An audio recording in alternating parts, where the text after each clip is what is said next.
最近这军校招生女性拢有名额收较济情形，甚至有查甫收无满，这查甫收较济的问题。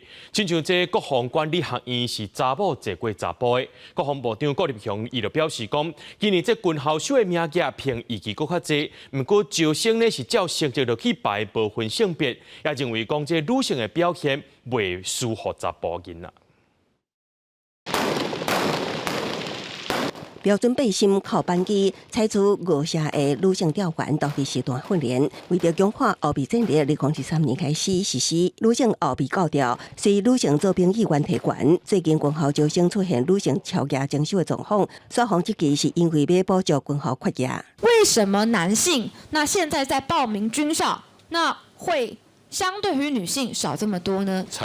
成绩的一个排序，择优来录取。我们也不认为女性的表现会比男性来的差。郭立雄强调，今年军校招收名额比有期加真济，也无认为需要分别男女比例。以国防大学1年级招生状况来看，理工学院女性预定招收17人，实际收51人；政治学院预定收38名女性，实际收70人，超额84.2%。管理学院实际收90名女性，比男性68人较济。3个学院的男性拢呈现缺额，女性拢是超额。部队在4月份加薪之后，他也有一个相对的诱因，他这个人事官就以管理学院的这个专长为主。那这个某种程度来讲，也是需要比较细腻的一个这个女性来担任会比较好。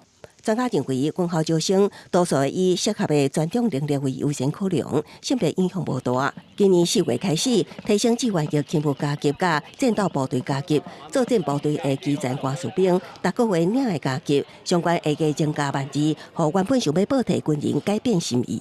加薪之后，目前来讲，这个状况如何？到目前为止，就是报退伍有600多个人抽回来，那不适服的部分也有87个，他已经报不适服。